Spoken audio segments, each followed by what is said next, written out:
坐牢了吗？如果你刚进异界，身上什么都没有；如果你发现装备造价好贵，没有装备刷飞又便秘，不妨放弃你的升华点，直接选择白板都可以玩的点燃彗星。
Hey guys, this is Limorph here, and I'm here today to give you a full guide about the Cast on Ignite Comet Rain build I've been investigating.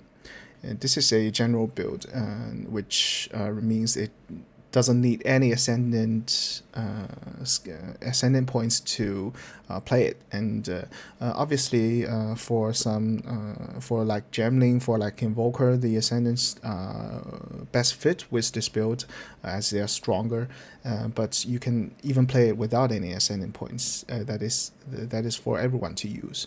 And you can start the build with a few divines, and you can progress smoothly to like hundreds of divines in late game.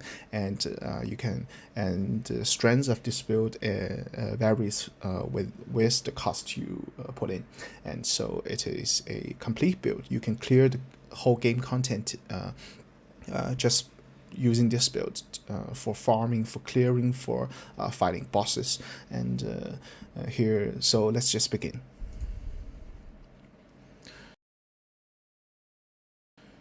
First of all, I would like to give you an introduction about the mechanics of the skills, the Cast on Ignite, the Elemental Invocation, and also the Comet, the Contagion, how to loop your energy gained from Ignite. First of all, the cast on ignite. It gains energy whenever you ignite enemies. The ignite should be coming from you, and also the ignite source should not be triggered, which means you have to cast it yourself, but not from cast on ignite. It can't loop itself. Multiple enemies at the same time you ignite will gain multiple energy for you. For example, like if you can gain 10 points of energy from each enemy, and you ignite 5 enemies in the same time using a burning inscription, and you will gain 50 energy in the same time. But obviously it is obtained from 5 times 10. It automatically casts the spell socketed inside, and whenever the energy required is fully charged. And also the triggered spell will lock on the enemies automatically, so you don't have to put your mouse onto the enemies to find them. And the excessive energy gained in one charge will be wasted. For example, like if you have 290 points of energy, and you have gained 50 more to cast the comet, but the comet only needs 300, so the 40 points of excessive energy will be wasted. The level of the energy is also increasing per level, so obviously the higher level of the cast on ignite is better. But do not use a prism on the cast on ignite, as it only increases 9% for 3 levels, but it is weaker than a rare jewel. You can get 15% more from a rare jewel easily. The skills level only affected by fire skill, but it's not affected by spell skill, as the cast on ignite is a meta skill but not a spell. But it is a fire skill. It has a fire tag on it. For the multiple COIs you've socketed inside your skill slot, they will gain energy simultaneously. And the multiple spells in one cast on ignite is casted only after all the spells are charged. So there's not much difference if you put 4 comets inside one cast on ignite to putting only one inside. The energy required to cast all those 4 comets is the same. But this is useful for adjusting the mana cost distribution. For example, if you think your comet is casted too frequently, you can add another low level but long cast time spells to lower the frequency. So the mana usage will be adjusted through this method. This could be used if you are in late game and you want to optimize your mana cost to best use your mana into damage output, but not the energy looping. And for the detailed information of energy calculation, I'll give you the formulas here. These are all coming from the wiki and some discussions and our tests. And so the energy gained will be a 2 multiplied by the power of the enemies, and also the ignite damage, and the ratio between ignite damage and the enemy's ignite threshold, and finally increased by the energy gain modifier. The power of enemies are a solid value. They are set to 1 for normal enemies, 2 for magic, 5 for rare, 10 for bosses, and which means the energy you gain from a single boss or from a creep wave is almost the same. That doesn't differ too much. The ignite damage goes with the DPS of the ignite, and the ignite time, ignite tick, which can be increased by some perks, and also the enemy's fire resistance. So the best starting skill will be flammability to lower the enemy's fire resistance to get more ignite damage, and also which means to get more ignite energy.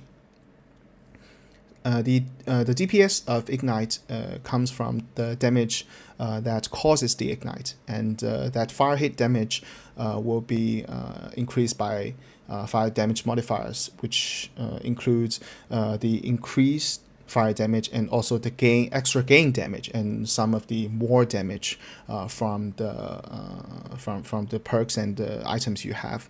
And there is a static 20% conversion ratio from the hit damage to the ignite damage, and it can be increased by the ignite magnitude modifier. And for the fire hit damage, I would suggest using the burning inscription. And so the burning inscription fire hit damage goes with your maximum mana, and the ailment threshold of the enemies will be its maximum life and a life modifiers. That is from your keys, map keys, and and a static conversion ratio. I'm not sure about this value, but it should be around 20% to 30%. And also, the ailment threshold could be increased and decreased by the ailment increase modifiers from maps, and the ailment decrease modifiers from our passive skill Overwhelming Presence. And the ailment decrease amount of Overwhelming Presence can be increased by our effect modifiers. And so currently only Overwhelming Presence can provide the ailment decrease effect. So this passive skill will also be used in our build. And here what I want to say is that ailment threshold decrease effect should not be stacked too much, because it is calculated additively with the ailment increase from the maps. But you know that if you have some Atlas perks, and you will get like a 150 increase of enemies ailment threshold, and what you can the amount of ailment decrease you can get from your jewels and your skills and your perks will only be around 100%, and you cannot decrease them too much, and it will be much useless if you invest all your resources into aura effect.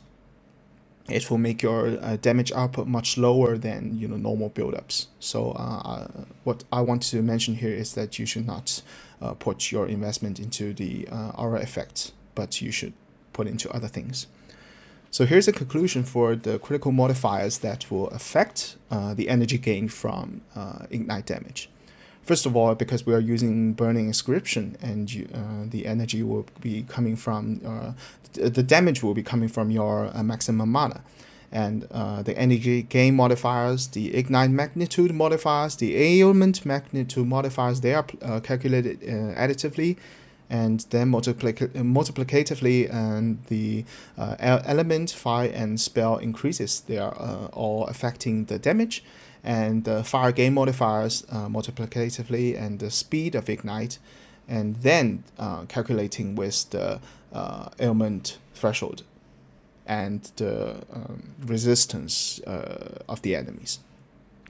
Here we should notice that Soul Offering and Sigil of Power, they will amplify both the ignite damage and the comet damage multiplicatively, so you should always remember to use them while fighting bosses. Next is about the choice for the ignite sources. I've listed here all the possible, ignite skills we can get currently. First of all, the burning inscription. These skills, all 5 skills, they have two types of inflicting ignite. For skills like Flame War and burning inscription, they will ignite the enemies directly, which means it doesn't calculate with the chance to ignite from the hit damage, but it directly inflicts a ignite to the enemies. And also there are unhit ignites that like Fireball and Flame Blast and Detonate Dead. So I've listed here the pros and cons for every skill, and for each skill, and they obviously the burning inscription is best. And what I want to clarify is that you can try using the solar orb as a secondary ignite source, because burning inscription can't burn flying targets like the mosquitoes and the bugs here in the maps, and they need solar orb to encounter that kind of situation. And but do not invest too much resource into solar orb's damage, because you only need to face those weak flying targets. For most of the situations, especially bosses, the ignite damage and energy gain from ignite from solar orb is much lower than burning inscription, so I don't suggest that. Like for the level 18 buildups, it's normal to have a 4,000 mana for the casting characters, and the base damage will be around 800, and the level 18 solar orb is only around 300 to 400 ignite damage, so the energy gain will be much lower.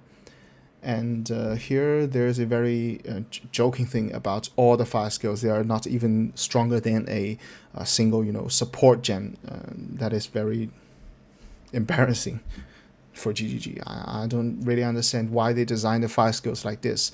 And currently, all the fire skills, they cannot do much damage without any sacrifice to other aspects of your character. So I think the fire damage system need to be reworked or to be buffed. That is very simple. And also here you can see a slot with the topic E mode, that is a energy modifier. So all the direct ignites has a hidden effect of less energy generated. You can find this description in the database, and for different skills, it has a different effect of less energy generated, and the most nerfing of energy is incinerate.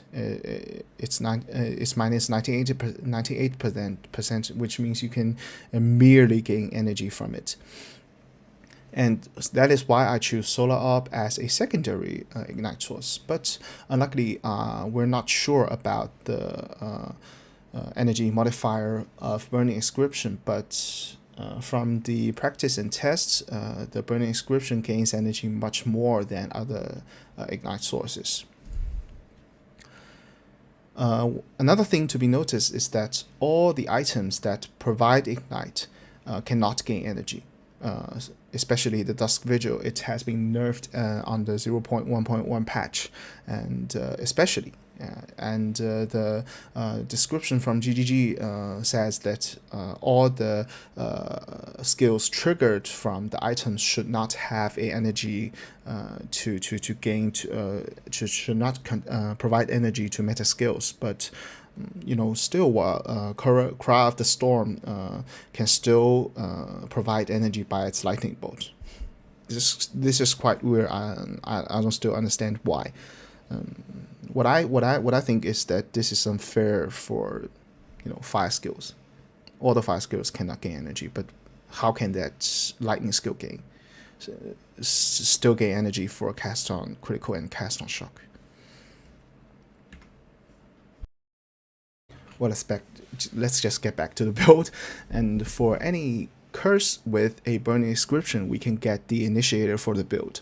The burning inscription is obviously the best form of ignite source for this build. It has a large area and it doesn't have any count limits. I would suggest using flammability or hypothermia to start this build, as they can reduce the enemy's fire resistance or the lightning or the cold resistance. That is useful for getting more energy or to increase your combat damage. The level of the curse is not important. You can use lower levels to reduce your mana cost, but it also has a smaller area of effect, so it will be yours to decide. If you have enough mana, you can obviously use a higher level curse. The area of the burning ground, you should know, is only affected by the area of spells, but not the area of curses.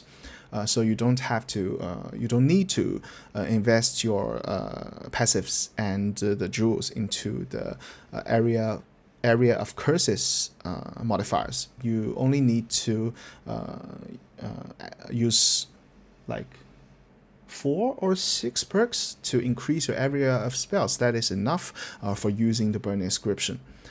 The cast time of this curse is quite important for you. I would suggest to stack your cast time modifiers and to decrease your cast time of the curse to around 0.4 second, 0.4 second. That will be quite smooth for you to keep a decent level of ignite on the ground, but not investing too much of your modifiers you can get.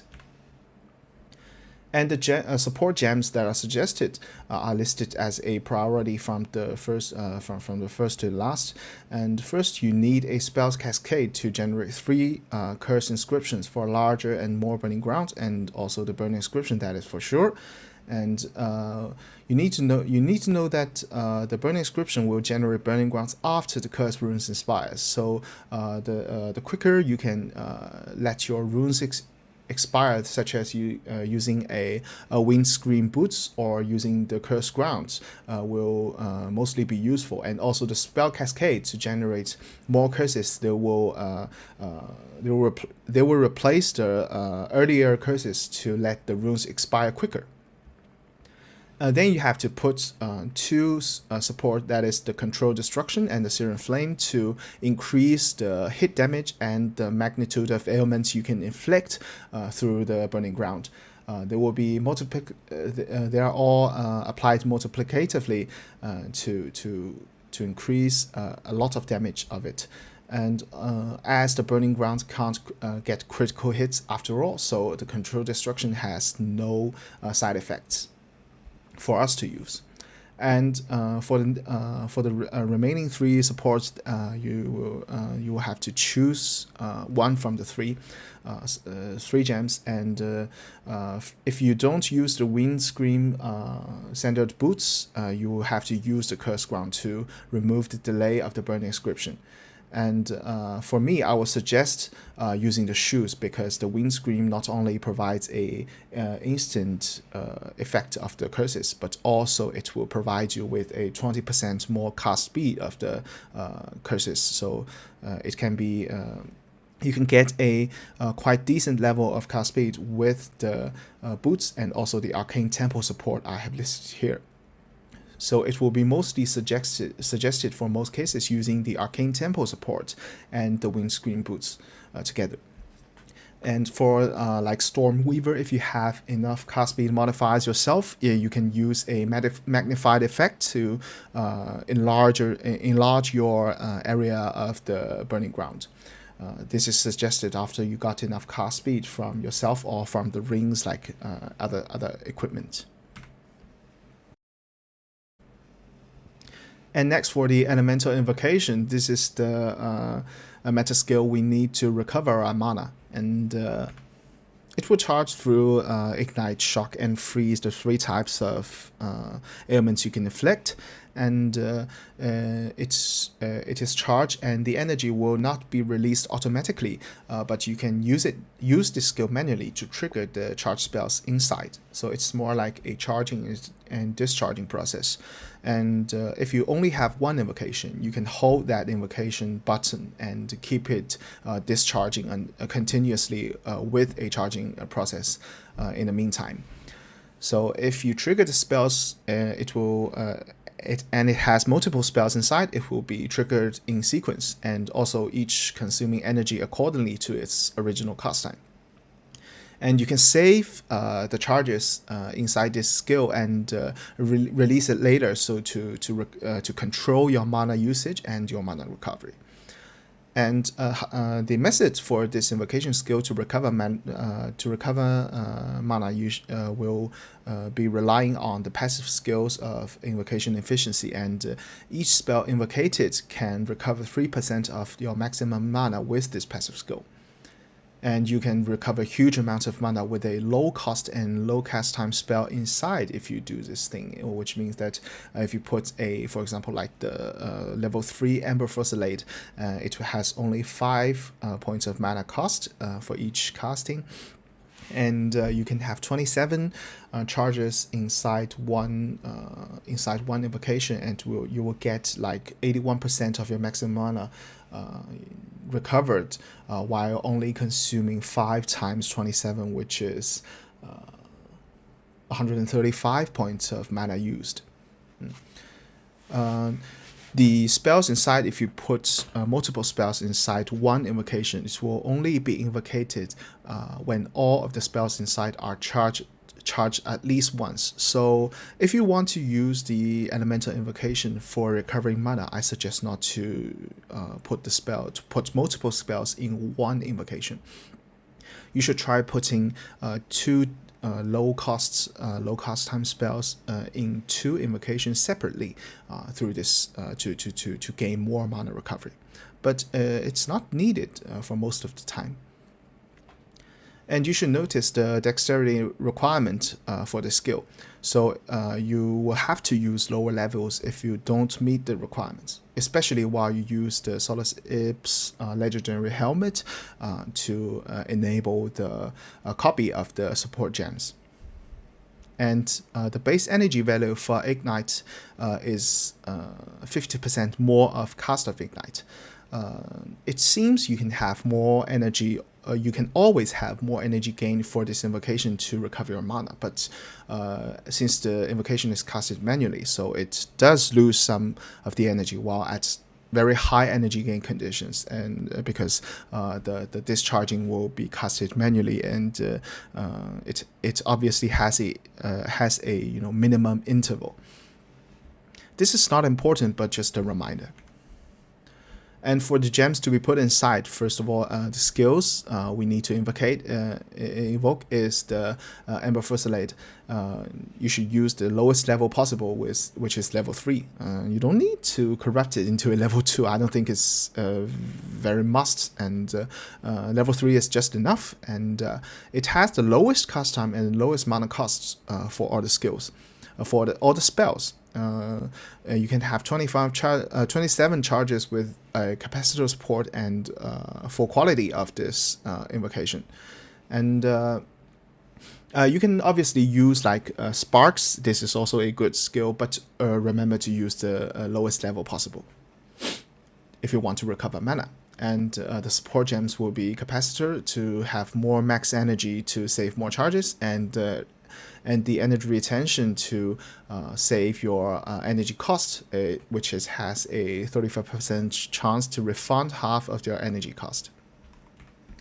And here's is a very critical mechanic for the recovering of mana. If you just invoke once with a full charge of the invocation, you can see a static recovering tick if you only invoke once. The origin from this phenomenon is that the single invoke will create a queue of trigger spells every time you invoke, and they have a internal interval to recover to cast and to recover your mana in the queue, and multiple queues of the invoke will be processed separately. But then you can recover more mana within the separated queues and each spell inside. So keep invoking will first not get enough mana recovery for you, but if you keep invoking, you can get more queues and more spells invoked at the same time. If you have a infinite ignite source and you can keep invoking, then your mana recovery will be insane, and that is when the invocation and the cast on ignite loop, mana loop, will be finally put to maximum, and your DPS and your mana recovery will also be maximized. yeah, this is the mechanism for the queuing and recovering mana of invocation skills, and this also works for Barrier and Reaper invocation. And next one is the Contagion. Contagion is a chaos dot spell and damage over time spell. It can be supported by the Drain Ailments support gem, which can consume the ignite inflicted on the enemies to enable another ignite to be inflicted onto it. So you can gain multiple times of energy with this skill. So it is a quite good skill, as it can be carved at level 1, and it has an extremely low cost, and which is different from the Essence Drain is that it is inflicted directly without any projectiles. So so you can gain energy and gain energy once you've ignite the enemy and have enough energy from the cast on ignite to trigger a contagion to consume that ignite. So it will be a ignite and consume loop if you have a continuous ignite source like the Burning Inscription and Solar Orb. So I would suggest using Contagion inside instead of the Incense Drain, which we know is a former build of the cast on ignite. The Essence Drain has a projectile speed, and so it will obviously have a delay from the time you ignite the enemy and you can consume and gain more energy. The Drain Ailments support gem is a level 3 support gem, so you can only use it after like around 40 to 50 level, and so it cannot be used in early games like from level 30, and also, but I have a solution later to be discussed on how to start using Cast on Ignite on level 30 around. And using Contagion has a side effect. It will mostly consume the ailments such as the freeze. You can so that you cannot penetrate the resistance through feeding, and from the perk Heavy Frost. And but electrocution and the pinions seem to be fine. So but the shocks through Shocking Ground might be left for a while, as you can only drain several ailments in one COI, even if you put multiple contagions inside one COI loop. And for the gems to be put inside, obviously you need to put a contagion inside the Cast on Ignite, and you can have several choices to adjust how many contagions you want to put. But I would suggest using only one or using 3. For the 3 contagions inside one Cast on Ignite is the basic set, mostly suggested for starting, because it will be useful if you are facing bosses, and because it will mitigate the ignites for multiple times to get more energy. And putting only one contagion inside the loop will enable the loop ASAP, but it might suck you dry, as it may hit enemies not in the burning ground, and it will obviously waste mana. I would suggest using the count 1 set while using Solar Sips for the second Cast on Ignite Drain set to maximize your looping. And for the other support gems, I would suggest using Drain Ailments, which is critical support for this, and also Impetus to gain more energy for the starting loop. And you can also use Hinder and Encumbrance to slow the enemies. This is quite useful in late game, as it can provide you around 40% of slow to let the enemies cast slower and walk slower, and this means to lower the enemy's damage output for you to give you a better survival.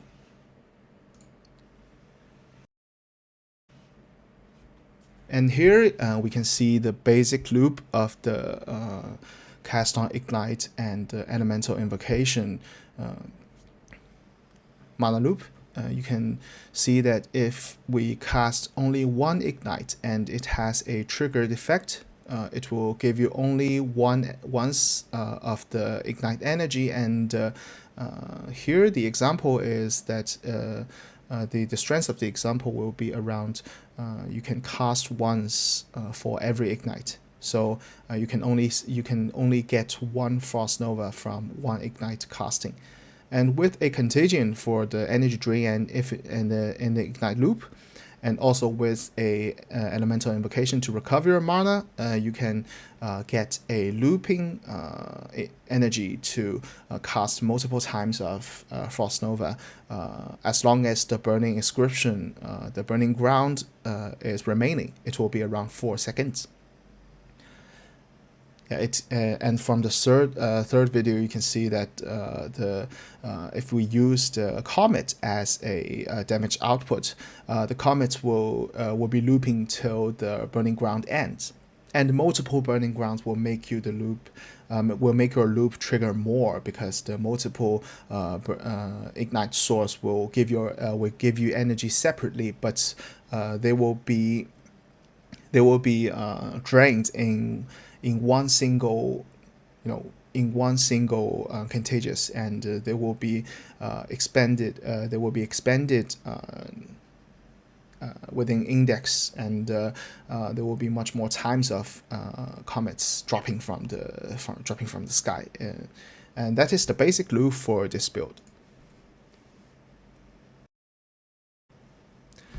And next one is about the Flame War, and this is obviously, I think it is a bug, but for the current patch, you can use Flame War instead of the Contagious as a charging source, always say the looping source of the energy. Here is a test I've done to investigate the origin of the energy that can be provided through a triggered Flame War. If first of all I cast a Burning Inscription on the boss, and it can trigger a Flame War on the enemy, and I cast 3 times on beside the boss, which means that the casted Flame Wars will not burn the boss, and I cast 3 times, as the Flame War has a upper limit of 3 wars simultaneously, and it will so the first Flame War that is triggered will be replaced by the 3 casted Flame Wars, and at this time, when the triggered Flame War is disappearing, it will inflict a exit damage to the enemies, and this exit damage can cause the ignite to be re-implied, and to gain more energy from the Burning Inscription. And the test shows that it recharges every time the Flame War is replaced, which means that for each time the exiting damage from the Flame War on the enemies will cause the reignition. And next test to confirm that the reignite is coming from the exit damage of Flame War, but not the Flame War damage itself, is that if I cast only one single Flame War right next to the enemy, and the hitbox of the enemy and the Flame War is always changing and coming in and out, and for the big hitbox enemies such as bosses, while it is casting, it has a moving hitbox, and it will recharge while the hitbox moves back and forth, and at this time the Flame War is casted only once. It does not have any extra triggering damage from the Flame War. It only has a entering and exiting damage to trigger the reignition of the Burning Inscription. So you can see that through this method you can cast multiple times of Bone Cage, and this is obviously a bug. Because it should be designed that the triggered spells will not gain energy. The only legal method to regain energy from the ignite source is to consume it. And for the description of the Flame War, it is surely a bug, and it has a stronger control capability and also the damage capability. It is easier to start, obviously, but it's still a bug. I will not suggest using it in your gameplay, but if you do want to use it, try not to optimize your equipment with it, and do not invest too much, because it might be fixed and nerfed in the next patch. Also, the Flame Wall buildup is not stable enough in late games. The Flame Wall is currently the only two triggered spell that can cause the ignite to be applied and to gain energy more than in a loop. The first one is the Drain Ailment support gem that is legal, and the Flame Wall that is most likely to be a bug. And to use the Flame Wall, you need to use level 1 for the lowest mana cost. And next one is the cast range problem. The Flame Wall has a quite close cast range, so you need to get near the enemies while clearing the map. So this will cause more pressure on survival, especially when you're facing several and tons of ranged enemies that will shoot you into death. But your Flame Wall is leaving between you and them. So, but the advantage of the Flame Wall is that it does not consume ailments, so you can freeze your enemies for better field control and penetration. This is quite useful when playing in Simulacrum, and because the map survive pressure is quite high, you need to freeze all the enemies to lower their damage output. And to use the Flame Wall in COI, and you need to put 3 Flame Walls inside one COI to loop your reignite. And this is because the Flame Wall has a had 3 of upper limits, and you need to replace the former Flame Wall to trigger the bug once more. And you need to put Impetus support gem to get more of your energy to be gained, and this is most important for starting a loop. For the origin of the bug, I have checked the database in Chinese version and also in other languages. The only origin I can find is in simplified Chinese version. The effect description in Path of Exile 2 database still use the description from the Path of Exile 1 in simplified Chinese. And this implies that the game code might be in migration as well. And from the effect of the Flame Wall in Path of Exile 1, it applies a secondary ignite while leaving the Flame Wall. So this effect is most likely to cause the ignite to be reapplied and to gain energy, and that meets with the test result I've shown you in the last page. So each time the Flame Wall is replaced or the enemies leaves the Flame Wall, it will apply a secondary ignite to the enemies, and they will be reignited by the Burning Inscription on the ground. And the Burning Inscription on the ground will give you energy, but obviously the Flame Wall triggered will not give you energy, but this caused the reignite to take place. So for static enemies, you will need to trigger 3 Flame Walls in one COI chart to enable the loop of reignite. And for this kind of mechanism, it is rather not stable, and it has a chance to stop looping out of expectation in high pressure maps. I've faced lots of such circumstances in Simulacrum and also in boss fight.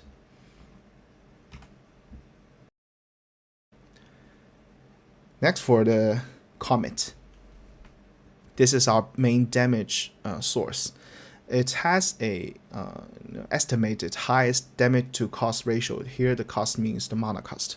I will just simplify it as DCR, and I will suggest using the level 21 Comet. That is a most budget friendly build up for getting more damage.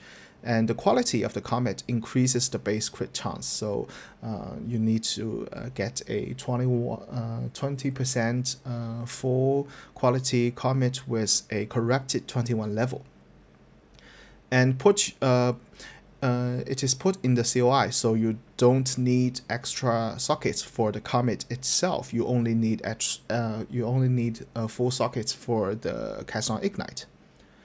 The most important thing to be mentioned is that in the Cast-on Ignite loop, since you have endless commits, so you don't need to go for higher levels of the commits, because leveling the commit will not increase the DCR. It increases the damage and the mana cost in the meantime, so you don't need to go for higher levels.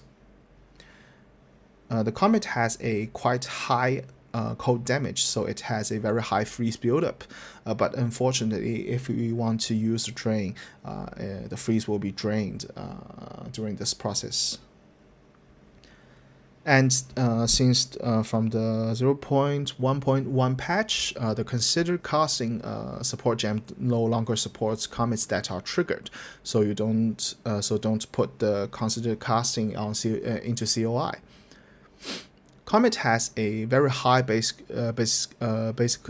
critical chance, so for the full quality of Comet, it has a 15% of critical hit, and it is profitable through stacking critical chance and critical damage increase.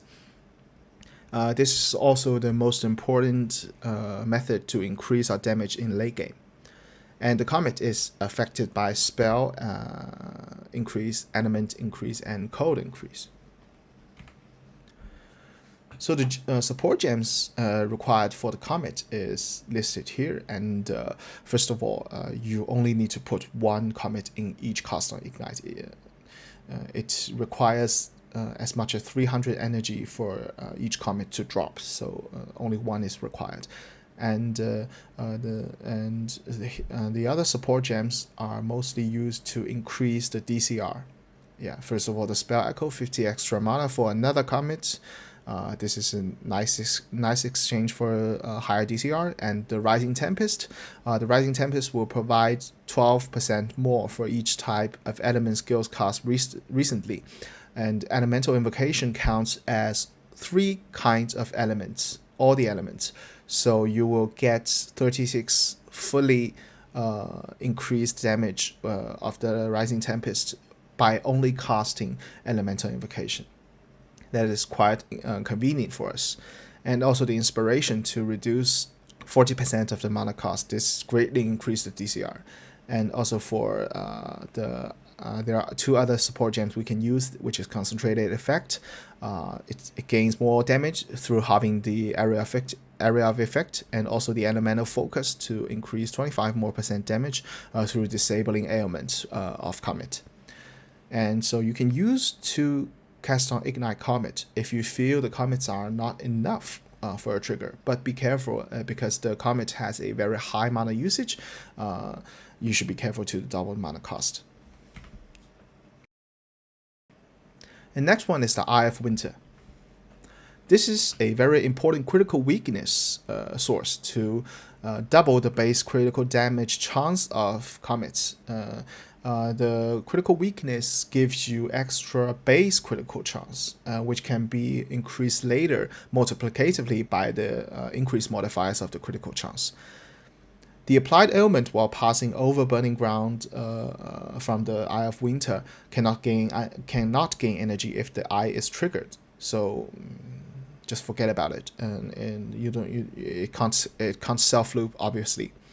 And so also, though Eye of Winter has a very large hit numbers to critical hit, and it also has a quite high base critical hit chance, as we can see here is 12%. So it fits well with cold exposure, which gives you a cold exposure every time you critical hit enemies with this spell. And it does not require too much support, so you can insert other useful spells in the COI Eye of Winter loop, such as Lightning Warp, Ball Lightning, Hypothermia, or other stuff. And for the gems we need to put in the Eye of Winter Cast-on Ignite loop is that, first of all, the Eye of Winter, obviously, and you can insert more if you want, but I think 1 is enough. And the next one is Cold Exposure, 8 seconds of Cold Exposure while critical hit with cold damage, and this best fits for the Eye of Winter. And in addition to lower the enemy's cold resistance, I suggest using hypothermia in this loop. And here I mentioned this hypothermia is to combo with the exposure, so you can easily clear out enemies cold resistant. For example, if you have a Shashed boss in the Rift, and it has a 50% cold resistance, and you can easily clear them out through the cold exposure and hypothermia.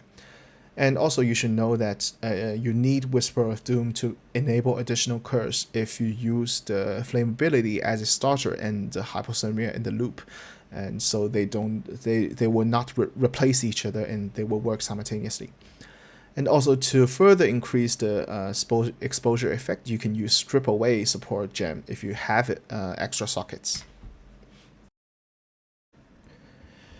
And also, you can choose lightning spell sets to gain mobility, and also the shock ailment to get more damage output, and also the sparks and arc to electrocute enemies for better control of the field. And first of all, it's Ball Lightning.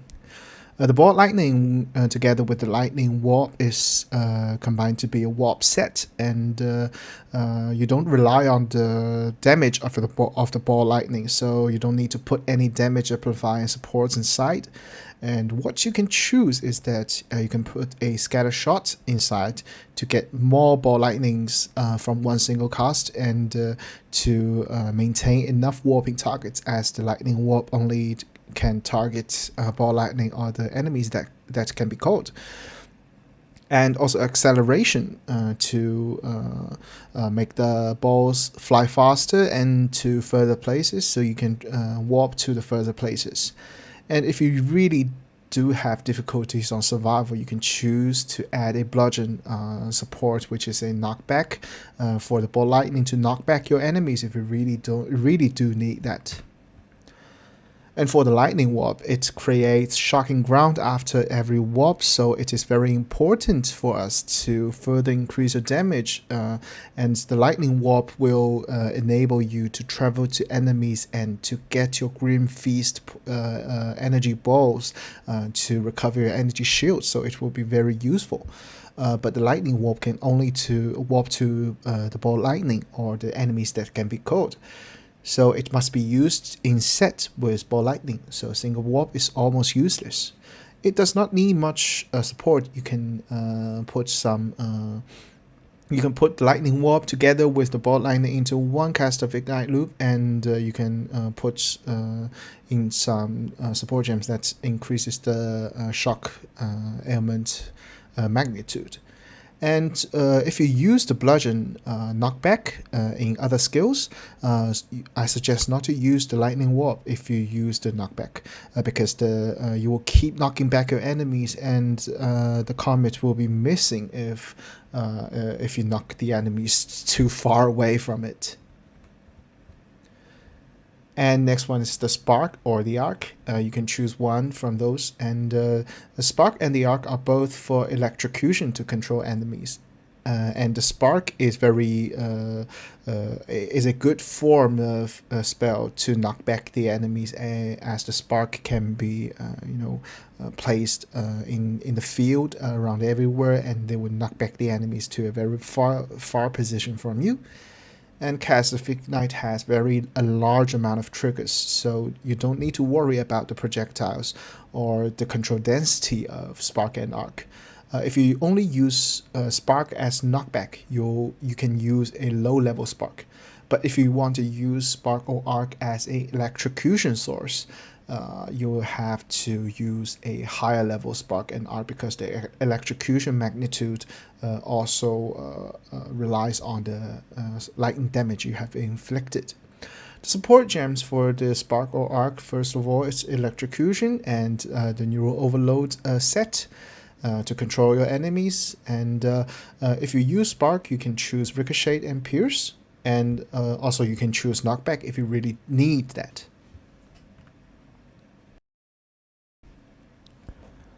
For other supportive spirit gems, I suggest there are 3 options. First of all, this is a must, the Grim Feast. The Grim Feast passive skill it will give you energy shield recovery. It is a very critical, essential survival element of this build. I strongly recommend you use it, or you will only be able to recover your energy shield from your potions, and that is not enough in late game. The energy shield recovery is only affected by the quality and the level of the skill. The level of the Grim Feast is only affected by level of minion skills, and no other level increase modifiers can affect that. But unfortunately, it seems a bug here. The Grim Feast cannot insert minion mastery support. So you will have to increase your Grim Feast level through corruption, or through your scepter, through your helmet, or the amulet and the prism.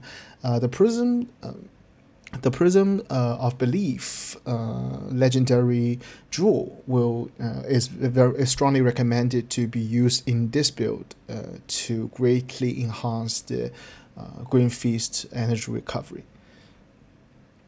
And the presence area effect can be increased through Alpha's Howl legendary helmet, and also from the modifiers in the scepters. But the energy gain recovery from the Grim Feast is not affected by increased effects of aura, as the Grim Feast is not a aura. It only goes with the range of the presence. And you don't really need any support for the Grim Feast skill. Yeah, so just put it inside your skill slot and use it. Next one is the Overwhelming Presence. It will lower the enemy's ailment threshold to enable a larger energy gain from your ignite. And you should notice that the Overwhelming Presence requires strength, so just use lower levels if you are not Gemling Legionnaire. And always remember to make the Overwhelming Presence a full quality, because a full quality will give you 5% more threshold mitigation, and it is equal to 10 levels of this skill.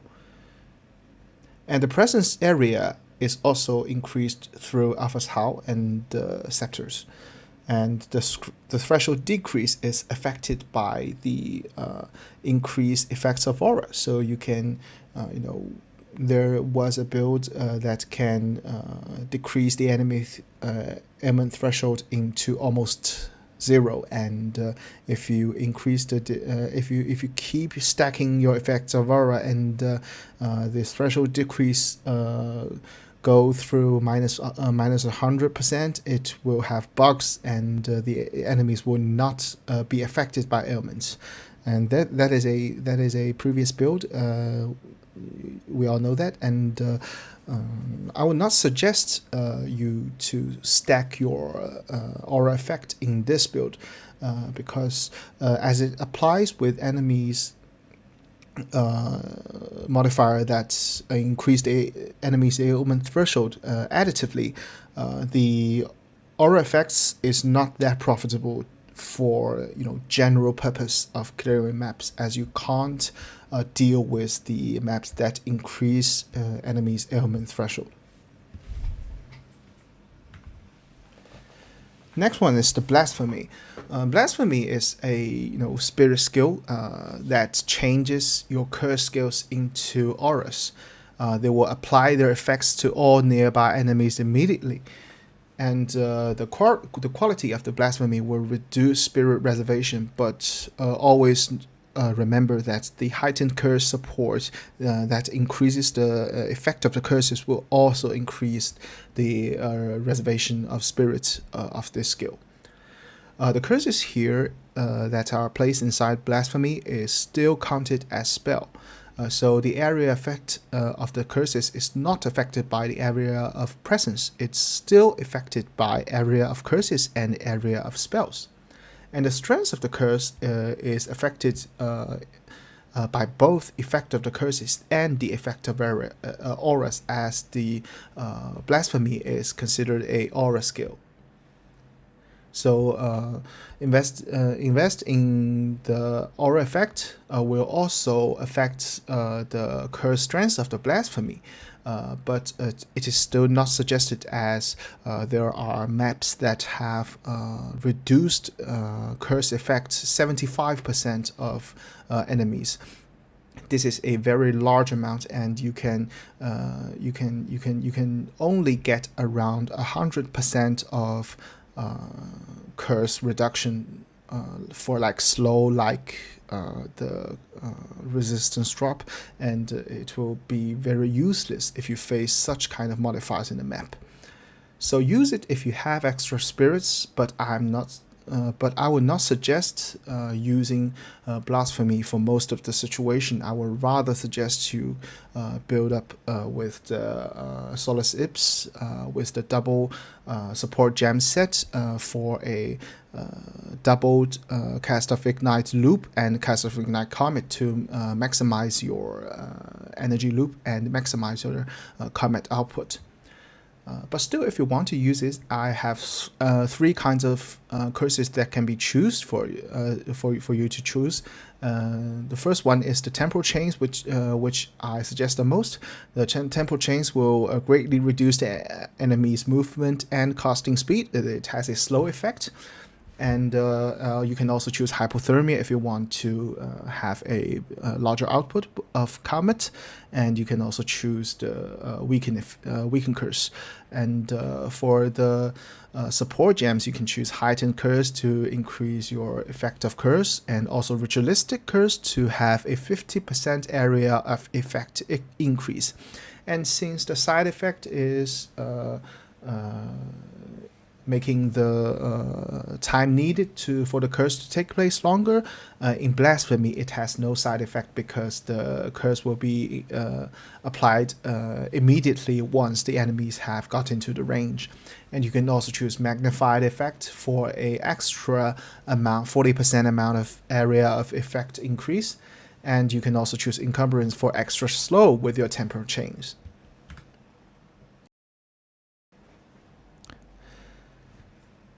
And this is what the skills we need, the main skills we need for this build. And I have introduced the mechanisms for how to start the loop. And next we will discuss about the build, especially the items we need and the skill set, and also your passive skills for different ascendants and during different stages in the game for your progression. First of all, the items. There are several critical items we need for this build. I've listed here, and I will introduce them one by one. And first of all, it's the Sacred Flame Shrine Scepter. You will need a scepter. You will need a scepter to increase your maximum spirit. And Sacred Flame will be a good choice for starting of the game because it has a large amount of at most 60% of fire gain damage. And this gain damage will both benefit to the ignite damage and also the comet damage with extra 60% of fire damage added to the base of the comet. And it also has another effect that the resistance will be counted as the lowest resistance of the enemy, so you will only need one curse to start with your game. And if you're on early stage of the game and if you are on a budget, you can buy a lower game version as a start. 120 spirit full quality Sacred Flame in early game is quite enough, but you can only use it after 84 level, and if you're playing on your own, you will have to use a normal scepter such as the rare rattling scepter instead in the early game. So the stages suggested for using the Sacred Flames will be early game if you're on a budget, but if you have already meet the level requirements. And also you can use it with a higher roll to maximize your damage output in the late game, as the 60% fire gain is very precious to this build. and then your focus, the threaded light, the woven focus. This focus is a must. I suggest you always use it in this build because it gives you 12% spell damage increase per 10 spirit. If you have, for example, like 300 300 spirit, you will have 360 spell damage increase, which is unreplaceable. And such a amount of increase is almost equal to a plus level 5 code spell level, and with decent increase on the staff.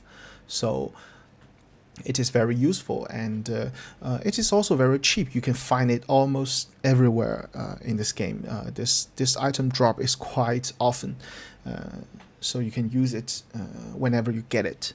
And the more spirits will give you more damage increase, and especially such spell damage increase also works for ignite damage. So in the late game, when you get even higher spirit, the damage will be greatly increased.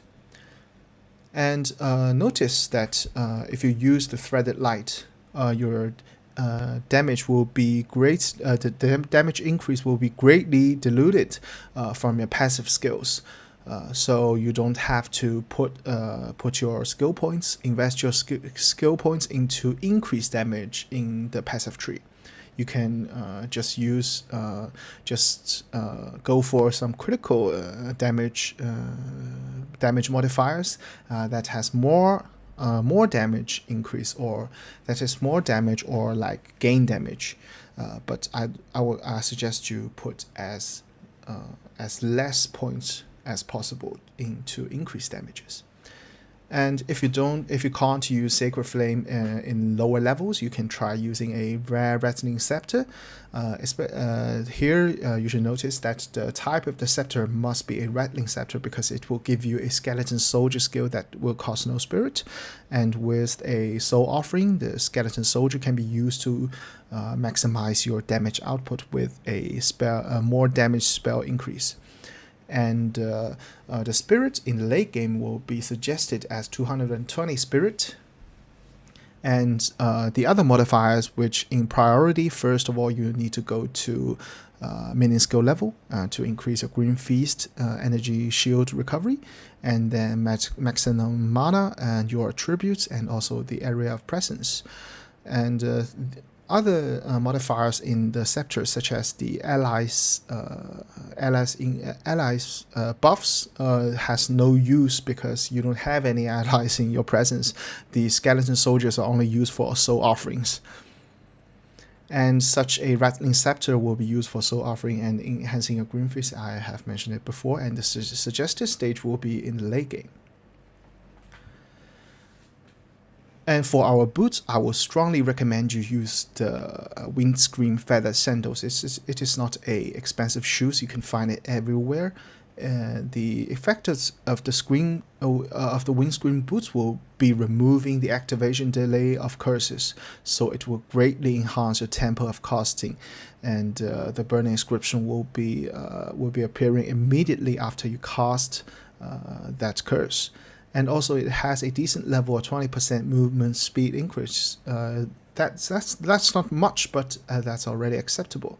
And what's interesting is that this boots is buffed in the 0.1.1 patch, and it has extra cast speed of curses in the newest patch, so it's very worthy. With a 20% extra increase in your passives or your rings, and if you combine it with a Arcane Temple support, you can reach a 0.4 second cast time with the help of this boot, and so you can avoid to look for extra cast speed on your rings, because that will be rather expensive for the rings. This shoes is quite cheap, but if you do need resistance, you can still use rare boots. For example, if you are Infernalist in the late game, you may have a pressure on finding enough resistance. That at that time you can try. You can still try using rare boots, and it obviously has a more movement speed modifier. And what I suggest is you choose between these shoes, and you can choose Curse Ground Support, but I strongly recommend you using these boots because it will provide you the cast speed that is very precious.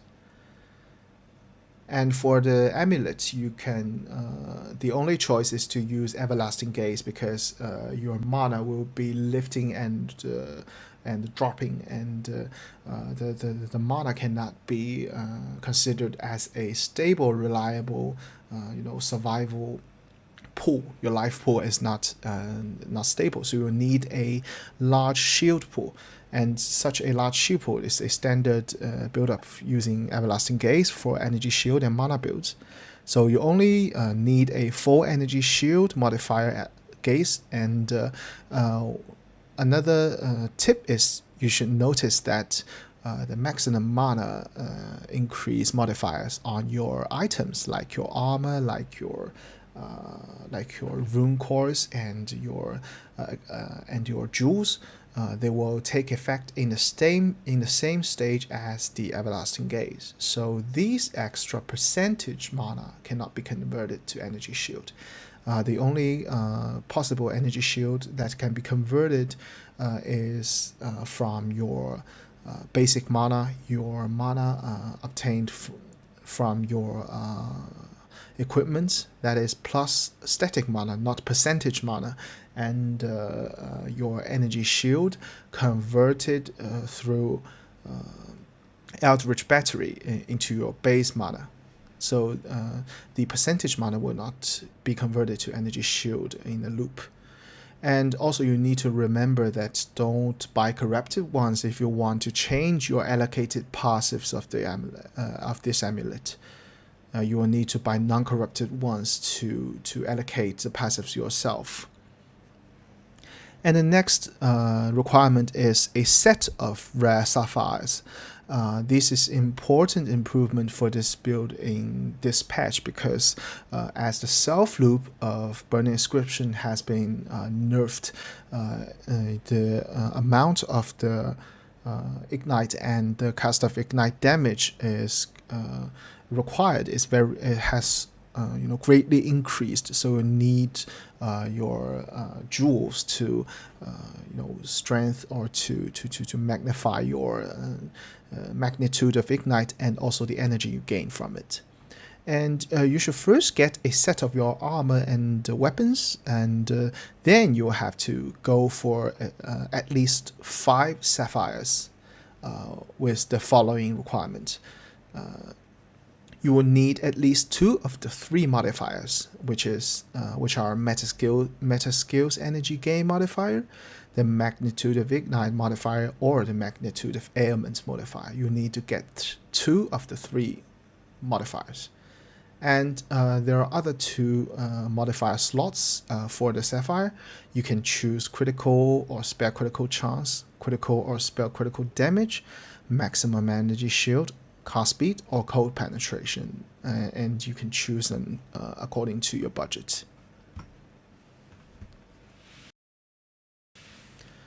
And also there are some other items required.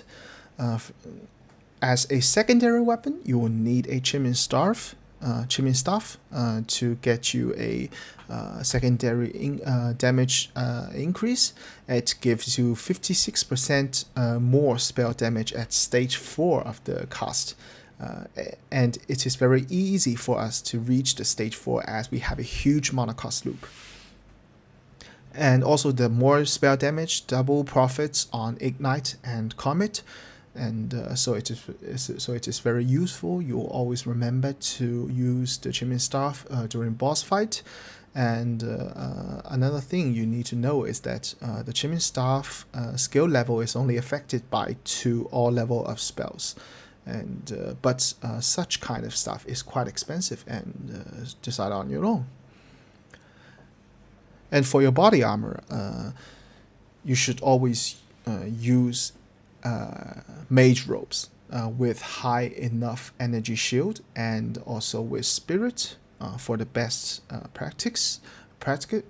And for most of the characters, you need to use mage robes. But in very late game, if you have all the other equipment good enough, you can choose Morus Invictus with a attribute modifier and a maximum mana modifier for even more of the manas you want to get, but that will lose you some.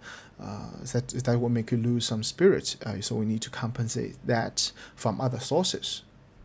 But for the mage robes currently, you will need spirit at most in the late game, and you will need suffix for the resistance and the intelligence. And for Infernalist players, you will need to notice that the life modifier is in prefix, so this is not profitable for Infernalist, as such modifier will lower the energy shield of the robe greatly.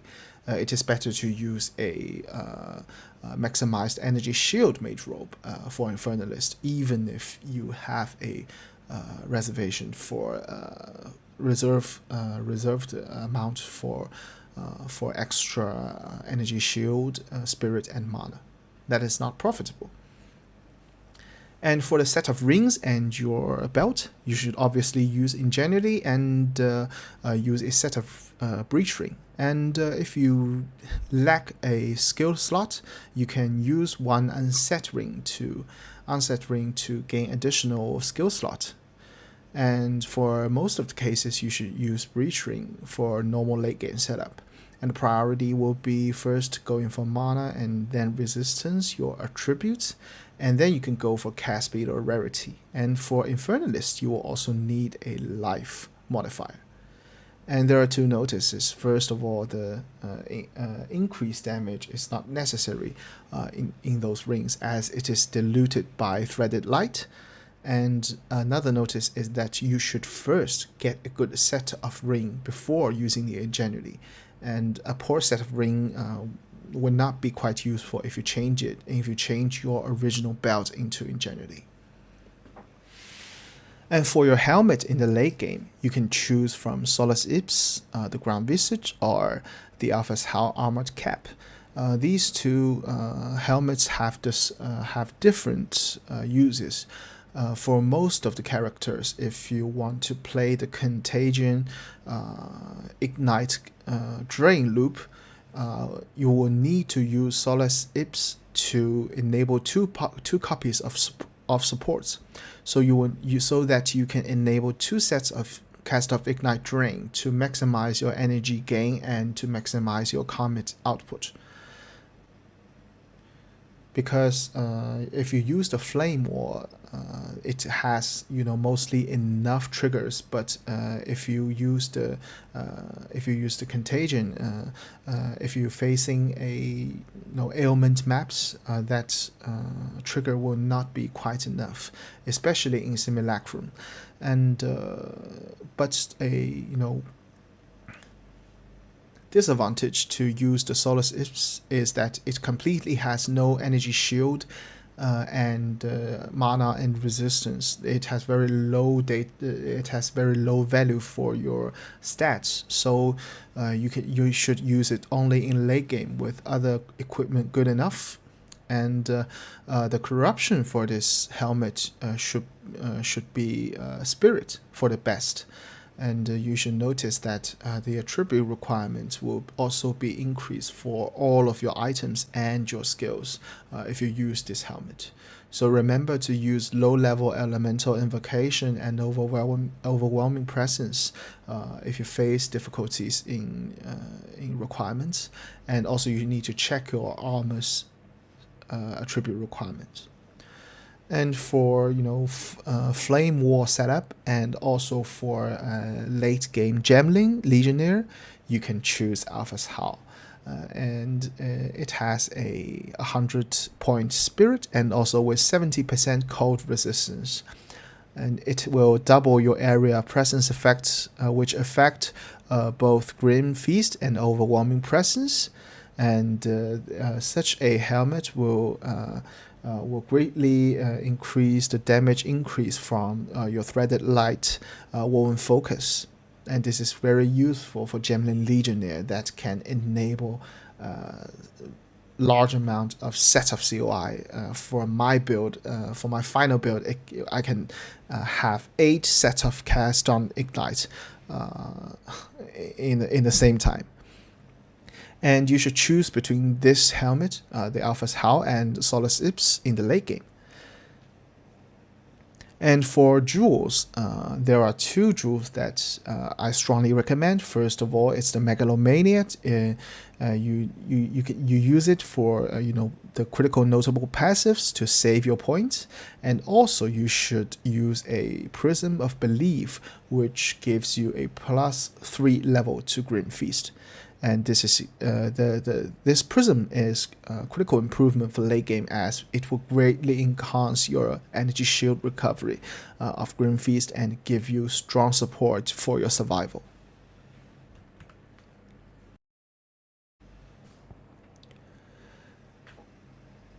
So for a budget start, for a very cheap start, for our non-infernalist characters, I have a build set for you, and there is also a stat requirement here. For a budget start, you will need a 3500 maximum mana required, and if you have more, it is better. And you should first get a set of basic armor listed on the right, and then you should go for the jewels. And the items required are as below. First of all, the amulet, the everlasting gaze. You can use a cheaper lower rolls first, and you'll need a full roll 12% spell damage increase, threaded light focus. You will need a windscreen boots, that is good enough for a start, and you can choose a rattling scepter, and also a high energy shield, mage body armor. These 2 items should have 170 points of spirit in total, and so that you can enable a 3 cast of Ignite loop set with as a start. And for your secondary weapon, or obviously using Achievement Staff, and you for the rest of your armors, you should have a high energy shield, and also with mana prefix, a helmet, gloves, rings, and belts. And also you will need to compensate your resistance and also your attributes within those items. And after you have got a set of armor and rings and amulets, you should go for your jewels. And at level 70, you can easily clear tier 5 maps without any jewels. And if you do have difficulties, you can put some of your passive skill points into meta skills energy modifier and also magnitude modifier, to help you better clear the map. And after you have got 5 jewels or more, you can easily start clearing tier 15 map with the stat I provide and with the basic set of jewels. And for the jewels, you should have a meta skills energy modifier, the magnitude of ignite modifier, the magnitude of vehement modifier, and I suggest you have all of these modifiers with at least 12%. And also don't forget to use a stone charm for you to survive while you are stunned. And so this starting budget is quite low. You can easily start it with a few divines. For Infernalist, since your ascendant skills will provide you additional spirit, additional mana, and additional energy shield, you are easier to start in comparison to other ascendants. So you can use Sacred Flame for higher gain and for you to easier start. And also you need to look for some maximum life in your items, as you cannot go for chaos insulation. So you need chaos resistance, and also you need maximum life. And for the stats, also you need 3500 maximum mana, and also the more the better, and get you a set of good armor, and go for the jewels. And the only difference between you and other normal ascendants is that you can use Sacred Flame to get more fire gain, as the Sacred Flame has lower spirit, and your ascendant skills will compensate that.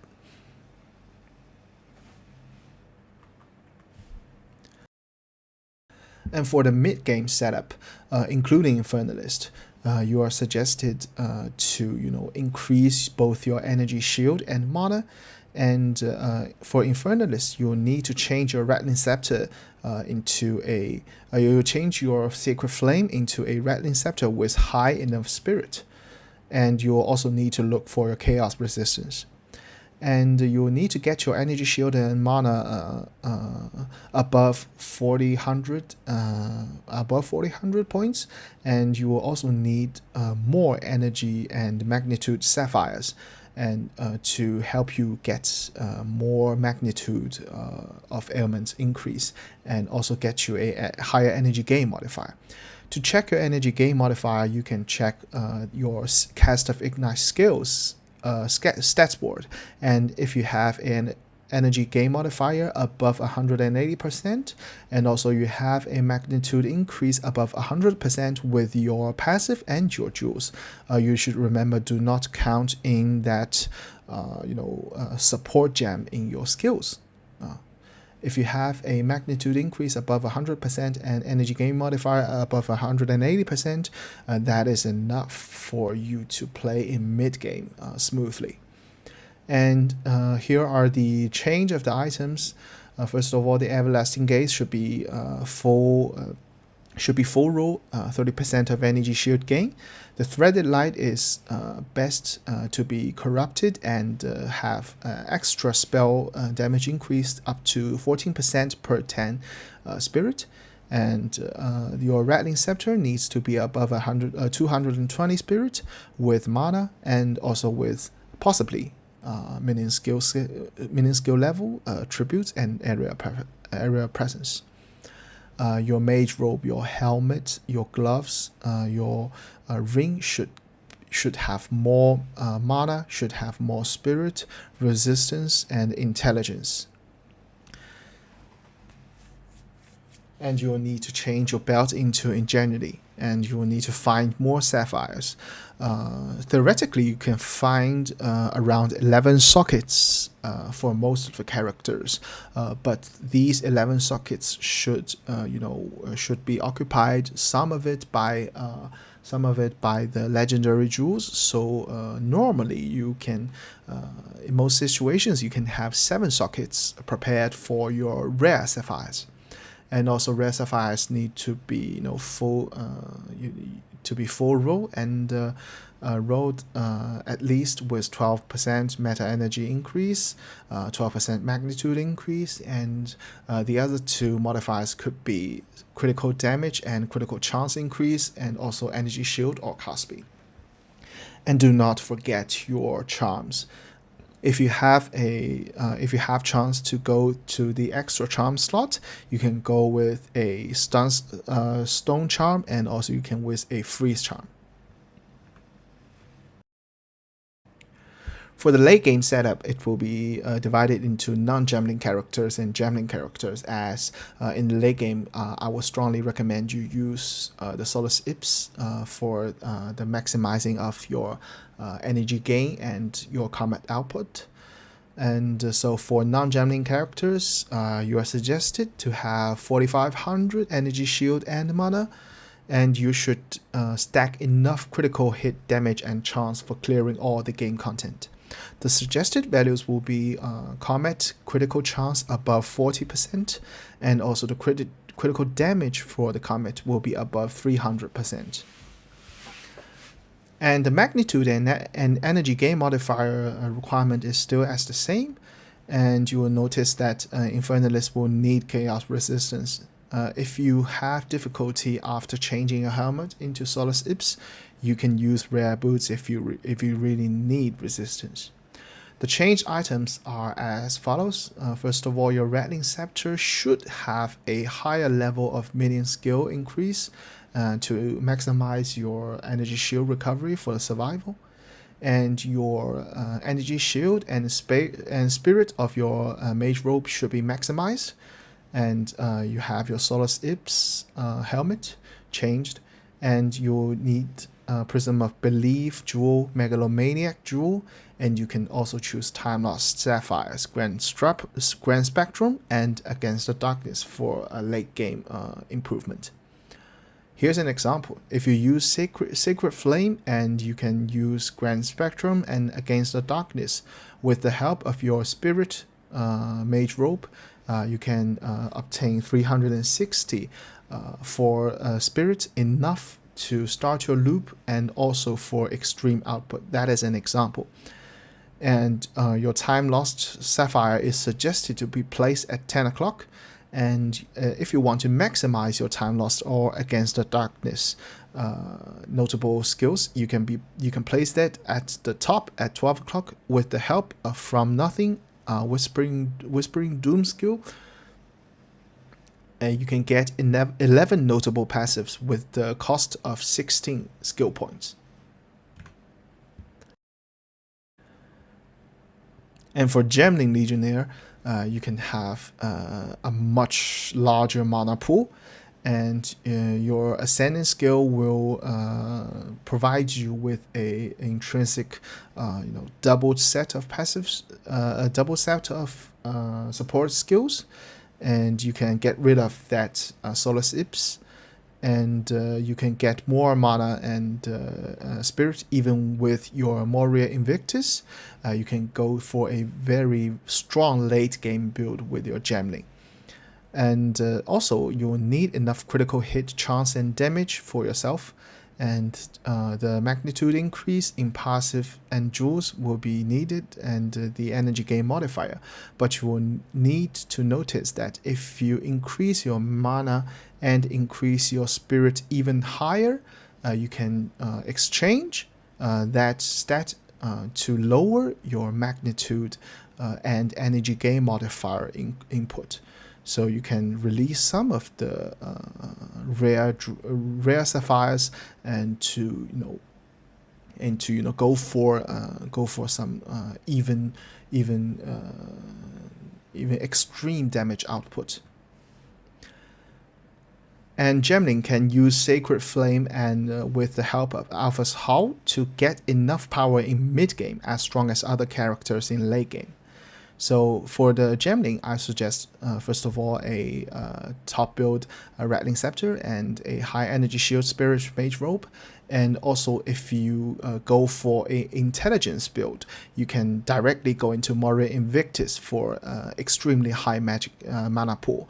For my build, I can go as high as 700 or to 800 mana pool. That is very large, and I can save my jewel slots to use only 4 to 5 rare jewels for magnitude and energy gain. Also for the helmet, you can choose to use high energy shield and high mana mage helmet with minion skills to maximize your survival, or you can choose Alpha's Howl to maximize your spirit and to have a extremely strong damage increase with the help of Threaded Light. And for Alpha's Howl, you will need a corrupted 2-socket helmet to insert requirement conversion core to lower the dexterity requirement of that helmet, because the original Alpha's Howl will need over 100 dexterity, and that's very wasting because all the attributes should be invested into intelligence to maximize your mana. And also you need Prism of Belief, Megalomaniac, and you are suggested to use Grand Spectrum Emerald for Gemling, because the passive skill routing will go through many extra jewel slot, and you have enough jewel slot to insert Grand Spectrum Emerald for maximizing your spirit pool. And also you can use the Against the Darkness. You can choose extra fire gain, extra intelligence, or extra spirit. They are all very useful, and I strongly recommend you use extra fire gain damage and extra intelligence for most of the characters, including Gemling. And for extreme builds of Gemling, as my 400,000 DPH build, I used a 4% fire gain and 12 spirit version of the Against the Darkness to maximize the spirit's value and to maximize the damage increase by Threaded Light.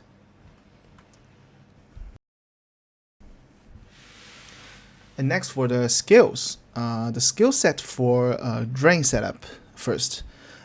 For different game stages, at the start, if you have lower spirit, but you need 270, we have 3 COI setup, basic setup, and as you increase your spirit, you can go with 4 COI setup, and for the late game, you can use the 5 COI late game setup with the help of Solar Sips. And also you will need some buff set skills for all setups, including the Grim Feast and Overwhelming Presence as a general use. For 3 COI basic setup, you will need a Flame ability, you will need 1 Elemental Invocation for mana recovery, and you will need 3 Cast of Ignite, 1 for Contagion Loop, 1 for Comet output, and 1 for warping and Eye of Winter buff giving. And the 3 sets have those support gems I've mentioned before, and you can see here are the examples. Flame ability with Spell Cascade, Burn Inscription, Control Destruction, and Syrian Flame for maximizing the ignite damage, and also the Arcane Temple to increase your cast speed. The Elemental Invocation with an Ember First Light, and the Capacitor and Energy Retention to maximize the charges you can use. And for Cast of Ignite, 3 Contagions with Impetus and Drain Ailment, a normal setup. Cast of Ignite with Comet and full damage setup, Spell Echo, Rising Tempest, concentrated effects and inspiration to increase your DCR. And for the buff set, the warp set, Ball of Lightning with Lightning Warp, the Eye of Winter with cold exposure, and Hypothermia to further decrease enemies' cold resistance. For 4 Cast of Ignite setups, the Flame ability, Elemental Invocation, the Contagion Loop, and the Comet sets are the same. But you can separate the Ball of Lightning with the Warp set and the Eye of Winter resistance drop set into 2 Cast of Ignites. So you can have more chances and more frequent Lightning Warp to enable more shocking on the ground, and for a further warp distance, as you have Scattershot and acceleration of that will affect the Ball of Lightning. And also you can use a Overcharge to increase the magnitude of shock given by the Lightning Warp explosion. And the Eye of Winter, you can use a Heightened Curse to increase your Hypothermia inside, and you can use a Strip Away to enlarge your cold exposure magnitude.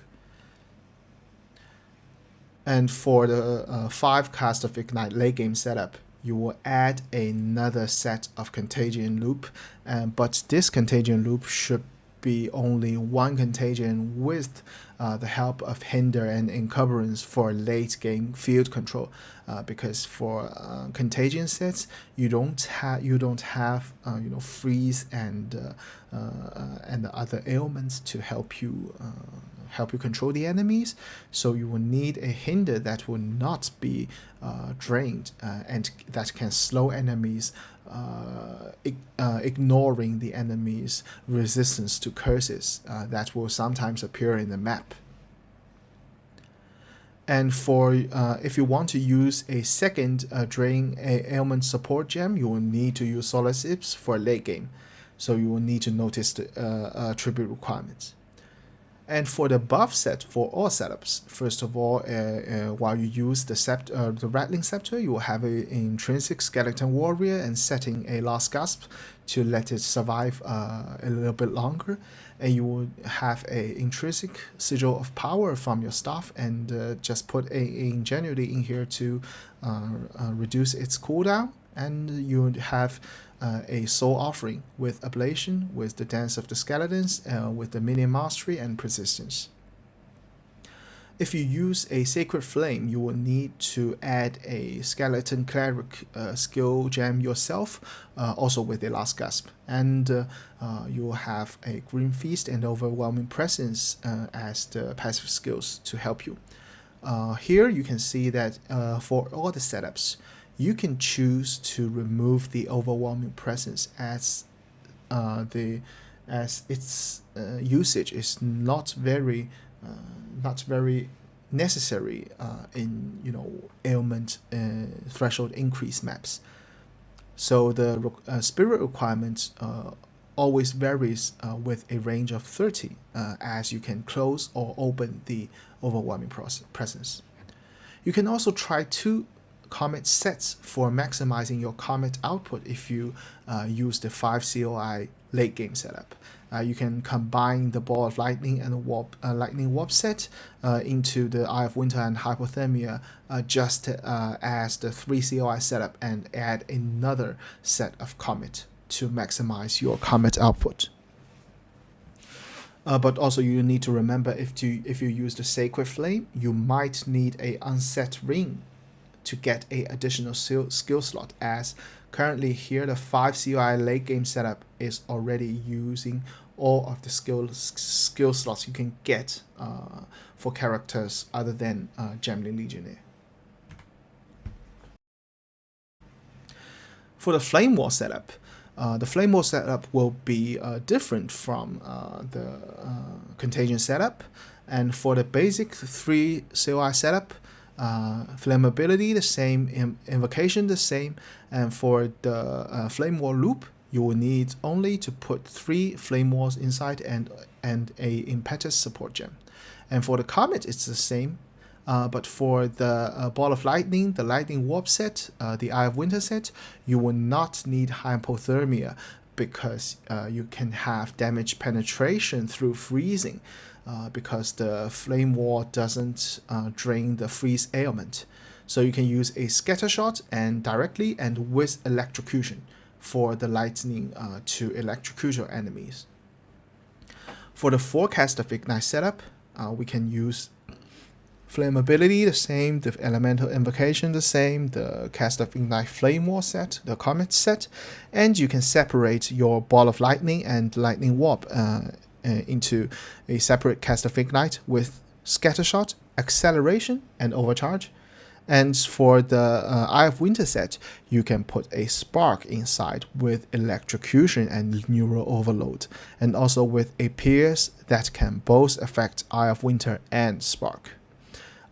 You should notice that here in Eye of Winter, you will not need cold exposure and hypothermia to reduce the enemy's cold resistance. For the buff set, it's the same as the Contagion, because the basic buffs are all the same. And for the late game setup, the Flame War setup uses only 4 Cast of Ignite Cast of Ignite set, and you can use a additional Blasphemy late game setup with a around 420 spirit in the maximum. And 1 Flammability, 1 Elemental Invocation, a set of Flame War loop, a set of Cast of Ignite Comet, a set of Ball of Lightning and the Warp set, and a set of Eye of Winter and Spark Electrocution control set, and with a Blasphemy inserted with a Temporal Chains to slow the enemies. For maximizing damage output, you can choose to change the Blasphemy into a set of another Cast of Ignite Comet. But here, for playing Flame War, it is not necessary to use Solace Imps, because you don't need extra set of contagion to maximize your energy loop. So you only need to use one set of Flame War, that is enough. But Flame War is rather unstable. I would strongly recommend you use Blasphemy in Flame War setup to slower your enemies to get you a better survival, and gives you enough time to react to some urgent situations.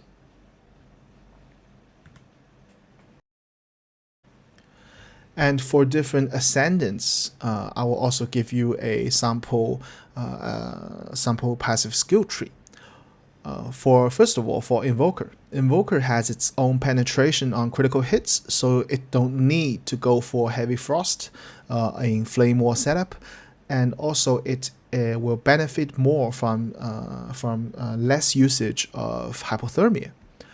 So the skill priority, first of all, starting from your 2 o'clock start point, go with some critical hit chance, hit damage, and also with your cast speed. Then go directly into your invocated efficiency, eternal use, chaos installation, and then go for your Eldritch Battery, raw mana, arcane intensity, Whisper of Doom if you have dual curse. Then go for your Mind Over Matter to convert your mana pool into survival, and you can go for perks, then for your energy shield and the maximum mana. Then go to the left for your spell damage, a spell area of effect, and then go for at least 1 freeze and 1 stun threshold. With the help of your charms, you can survive from those critical controls. And then finally, you can go for the critical hit chance and critical hit damage to further increase the damage output, and finally go for extra jewel sockets. You can invest your skill point to magnitude of ignite and magnitude of ailments in the early game. Also to the energy gain modifiers if you don't have corresponding jewels in the early game. Invoker Ascendant also gives you 35% more energy intrinsically, so you can save 2 to 3 meta energy modifiers from your jewels and change them into critical hit or critical damage increase for your jewels, and to further increase the damage output. Invoker has the best starting position with more cast speed and critical, and it is very close to the invocation area and the eternal youth area. So Invoker is quietly strong using this build. And there are also allocation suggestions both for your Amulet and also for your Megalomaniac. First of all, the Icebreaker to go for your freeze threshold, and also you can choose Immolation, which increase 25 magnitude of Ignite with also 10 points of extra strength. The most suggested allocation for your Amulet will be Lasting Trauma. It will increase 30% of magnitude of ailments. It will both increase your magnitude of Ignite and also your magnitude of Shock that is applied by your Lightning Warp. And you can also choose Burnout for 15% faster Ignite damage, and also a Calibration for your 30% energy shield and 4% of maximum mana. And on the left side at the 10 o'clock, you can put you can socket a Time Lost Emerald or the Against Darkness on the area as I've shown in the picture.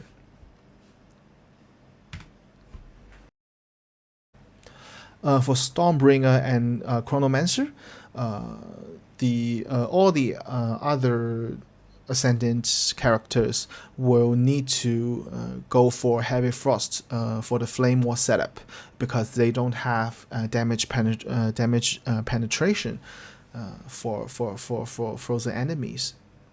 And so for the Storm and Chrono, if you use Flame War setup, you should go to Heavy Frost for damage penetration. And for the priority of your passive skills, it is almost the same as Invokers. And such a priority is is the same for almost everyone, except Gemling, because the Gemling start position is from the bottom and it should be different. You need to sacrifice some of the effects. So the priority is the same. I will not say it twice. And so for the Storm, it has own cast speed increase. It has a great cast speed increase, and also Storm has a increased exposure magnitude. So Stormbringer is also good for this build. Chronomancer increases the slow effect with a time freeze, so you can consider using Chronomancer with Flame Wall and Blasphemy setup. It also has a time freeze, I say ultimate, and also it has a decent amount of cast speed with its passive skills. So for the Ascendant skill points, you can see here I go for the time freeze and also the cast speed and the slow magnitude. You may need a lot of attributes from the rings if you want to use Solace Ips for late game. And the allocation suggestions are the same as Invoker and for all other characters. For Infernalist, there is a slight difference. You can go for Final Barrage on the top left to gain a 16% precious cast speed on low life, because you are going through the Ascendant with reserve maximum life. And also you'll use the Badass Reservation set for high energy shield, mana, and spirit. And also you need to remember not to invest on Chaos Installation as you need max life. And for Infernalist, it is quite easy to start in early game, but in late game, the item requirement for Infernalist will be higher because you will need extra Chaos resistance. And the allocation suggestions are the same, so I will not repeat it anymore. For Titan and Warbringers, Titan has its own advantage of increasing the small passive effects, which is very valuable for energy shield and critical hits. So Titan is quite a usable character for playing this build. And the path going for Titan and Warbringer will be from the bottom left. And so you'll need to notice that I will not invest my points into area of auras, but going through the critical damage increase beside on the 10 o'clock. Yeah, so that is mostly important. And for the priority, you should first go to the top right and go for the Invocated Efficiency, Eternal Use, and CI, and then go back and invest more of your points into energy shield and mana and other survival aspects. But for Warbringer and the Ascendant skills for Warbringer is quite useless if you don't use a shield. Well, but as the Warbringer is quite weak in this patch, still you can play as a featureless character to play this build. Since it's a general build, I can assure you that you can clear all the game content using this, but just use it if you like. And the allocation is the same.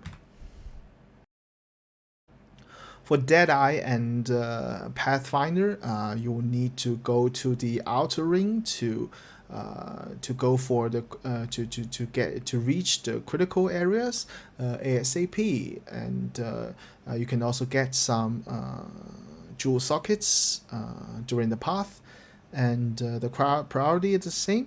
And Ranger has worse start position, so just go for a socket and attributes build instead of going first for the critical passives. Pathfinder has 6 more perks with 8 cast speed. Also, it has a concoction. It has a brew. For me, I would suggest you using a explosive brew, and it can also give you a slightly extra ignite source. And Pathfinder can use this build quite easily because it has 6 more perks, also with cast speed. Deadeye also has 8 cast speed, but remember not to change your drain loop into essence drain, even if Deadeye has has perks for projectiles. That is not useful.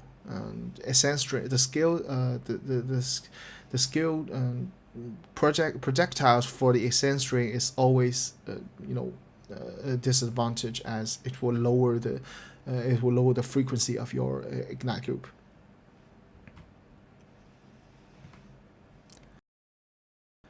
And finally, for the Gemling and Witch Hunter, the Gemling start position is quite bad, but if you just go directly into the outer ring and go for the attribute and jewel socket build, the Gemling can still have a very strong output in the late game. But for the Witch Hunter is also very weak in this patch. And since there are no other builds that can help Witch Hunter clear the late game easily, this build can at least help you clear the game with a quite cheap investment. And there is one thing that needs to be noticed, that spell area of effect should be the last priority for Gemling and Witch Hunter, because you cannot go that far with enough points. You should first go for the basic points like Invocated Efficiency, Energy Shield, and Mana, and then for your critical hits and extra jewel sockets first. And then finally, if you have extra points, you can go for spell area of effect. Well, although there is a disadvantage at starting position, but Gemling still has everything needed for this build. It's Ascendant. It is so fitted to this build. It has a intrinsic double support gem. It has 3 extra skill slots. It does not. It can use its highest attribute to meet the requirement of every skill. It has larger mana and larger mana pool, because the intrinsic effect of your attribute is doubled. So Gemling has almost everything you need, and it can build very, very strong, extremely strong late game status of this build. So you can try your own setup to catch up with my DPS, and I will give an example of my finalized Gemling build later, but not in this video. You can try to get your own setup. And one suggestion is that you should try to use From Nothing. Try to use your Control Metamorphosis to save your perk points. Yeah, here I give you is the standard build-up. You can also change your gloves into a critical damage glove, and so you can save your critical hit points, and also you can go for a extreme against the darkness points build. So there are lots of things you can play with the Gemling in this build. You can change your perk tree as you like. For the allocation, the suggestions are all the same, so I will not repeat it anymore. And here are the all the ascendants that are suitable for this build. There are 2 ascendants that I didn't mention. One is that the Blood Mage. Yeah, for the Blood Mage, and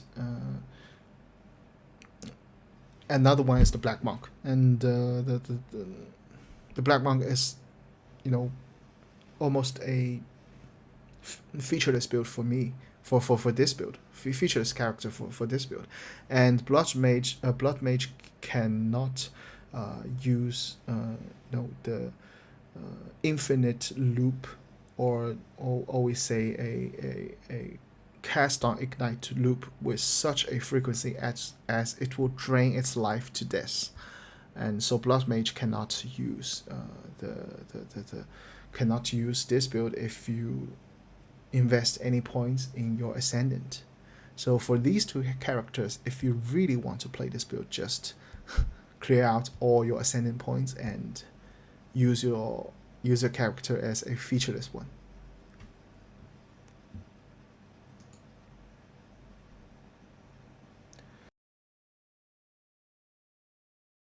So this is all the introduction I would like to give in this video, and if you do have fun playing this build, please subscribe and like, and let's watch the Comic Rain together in this patch and also in the next patch 0.2. I'll be waiting for you.